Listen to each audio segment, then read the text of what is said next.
টানা বর্ষণ ও বন্যার পানিতে বিপর্যস্ত চট্টগ্রামের হাটহাজারী উপজেলার বিভিন্ন ইউনিয়নের অসহায় ও পানিবন্দী মানুষের পাশে দাঁড়িয়েছে সামাজিক সংগঠন হাটহাজারীর উন্নয়নে সচেতন নাগরিক কমিটি। 16 জুলাই বৃহস্পতিবার সংগঠনের উদ্যোগে দুর্গম ও প্লাবিত এলাকায় গিয়ে বন্যা কবলিত পরিবারের মাঝে নিত্য প্রয়োজনীয় খাদ্য সামগ্রী বিতরণ করা হয়।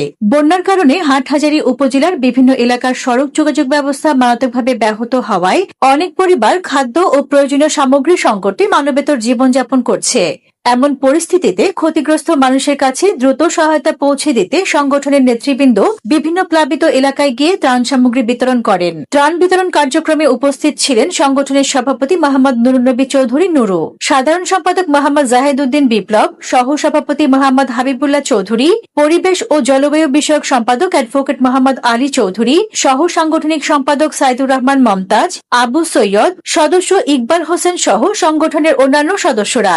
এ সময় বন্যা কবলিত পরিবারের হাতে চাল, ডাল, ভোজ্য তেল সহ বিভিন্ন নিত্য প্রয়োজনীয় খাদ্য সামগ্রী তুলে দেওয়া হয়। পাশাপাশি ক্ষতিগ্রস্ত পরিবারের সদস্যদের খোঁজ খবর নেওয়া হয় এবং পরিস্থিতি স্বাভাবিক না হওয়া পর্যন্ত মানবিক সহায়তা অব্যাহত রাখার প্রত্যয় ব্যক্ত করেন সংগঠনের নেতৃবৃন্দ। একটু সাহায্যের হাত বাড়িয়েছি আমরা। এই জিনিসটা আরো 4-5 দিন আগে বিভিন্ন কারণে আসা হয়নি, পানির কারণে বা বিভিন্ন সময় আমাদের আমরা 220 দিয়া করছি, তাই 17-18 দিবে এরকম হবে। এরকম করে 220 দিব। কালকেও দেবো, আমরা আজকে দিচ্ছি, আগামী কালকেও দেবো। মাদ্রাসা দেওয়া হয়েছে, তারপর আপনার এই ওইখানে ভুবন বর্তনে, তারপর এখানে মেকলে, হাটাদারি সদরে এরকম দিছি।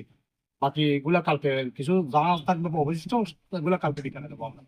এটা হাটাদারির উন্নয়ন সচেতন নাগরিক কমিটির পক্ষ থেকে দেওয়া হচ্ছে, কোনো রাজনৈতিক দলের পক্ষ থেকে না।